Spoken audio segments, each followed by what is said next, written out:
Hello everyone, नमस्ते प्यारे बच्चों। वित्तीय विवरण के आवश्यक शब्दावली को आगे करेंगे। प्रारंभिक रहतिया, रहतिये को स्कंद या स्टॉक भी कहा जाता है और स्टॉक का मतलब होता है किसी विशेष तिथि को बिना बिका हुआ माल स्टॉक के नाम से जाना जाता है। तो बच्चों, हम देखेंगे प्रारंभिक रहतिया। व्यापार खाते के डेबिट पक्ष में सर्वप्रथम लिखी जाने वाली मत प्रारंभिक रहतिया है। गत वर्ष के अंत में जो माल बिकने से रह गया है वही माल दूसरे वर्ष के प्रारंभ में प्रारंभिक रहतिया कहलाता है, जिसे हम इंग्लिश में ओपनिंग स्टॉक कहते हैं। अंतिम स्कंद या अंतिम रहतिया, जिसे क्लोजिंग स्टॉक कहा जाता है, व्यापारिक वर्ष के अंत में बिना बिका हुआ माल अंतिम स्कंद कहलाता है। अब देखेंगे सकल लाभ, या जिसे ग्रॉस प्रॉफिट कहा जाता है। व्यापार खाते के क्रेडिट शेष को ही सकल लाभ कहा जाता है। सकल हानि, व्यापार खाते के डेबिट शेष को सकल हानि कहा जाता है। प्रत्यक्ष व्यय, जिसे डायरेक्ट एक्सपेंसेस कहते हैं। प्रत्यक्ष व्यय से तात्पर्य माल को खरीद कर लाने तथा उसके निर्माण में किए गए व्यय से है, जैसे क्रय पर भाड़ा, चुंगी, मजदूरी, कारखाना व्यय, ईंधन शक्ति इसके उदाहरण हैं। बच्चों, अब हम देखेंगे कच्चे माल की लागत क्या है। Cost of raw material.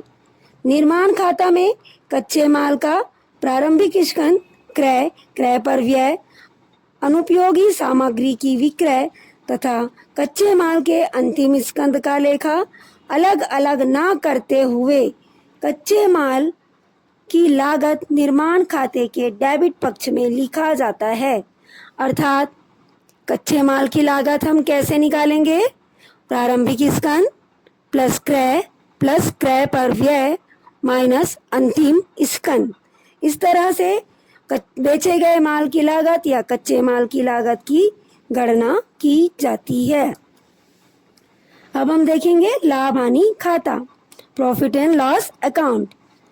व्यापार खाता व्यापार के सकल लाभ या हानि को दर्शाता है। इस खाते में केवल प्रत्यक्ष आय और प्रत्यक्ष व्ययों को ही लिखा जाता है, जबकि व्यापार संचालन में ऐसे भी व्यय किए जाते हैं जिनसे व्यापार का लाभ अप्रत्यक्ष रूप से प्रभावित होता है।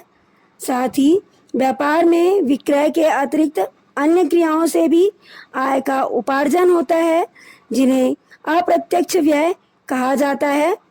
उसी प्रकार अप्रत्यक्ष व्यय भी होते हैं।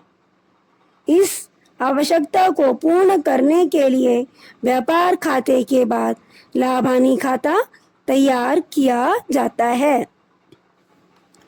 संचालन व्यय, जिसे ऑपरेटिंग एक्सपेंसेस कहा जाता है, व्यवसाय की प्रमुख व सामान्य क्रियाओं से संबंधित व्ययों को ही संचालन व्यय कहा जाता है। इन व्ययों में कार्यालय व्यय, प्रशासनिक व्यय, विक्रय व वितरण व्यय, कटौती, डूबत ऋण आदि को शामिल किया जाता है। गैर संचालन व्यय, नॉन ऑपरेटिंग एक्सपेंसेस, ऐसे व्यय जो व्यवसाय की प्रमुख एवं सामान्य क्रियाओं से संबंधित होते हैं, गैर संचालन व्यय कहे जाते हैं, जैसे ऋण पर दिया गया ब्याज, दान, स्थायी संपत्ति के विक्रय पर हानि आदि। अब हम देखेंगे गैर संचालन आय, नॉन ऑपरेटिंग इनकम।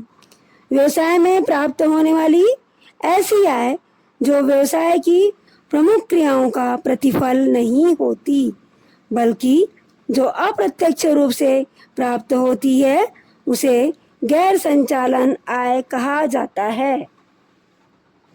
संचालन लाभ, ऑपरेटिंग प्रॉफिट, सकल लाभ में से संचालन व्ययों को घटा देने के बाद बचे हुए प्राप्त लाभ को संचालन लाभ कहा जाता है।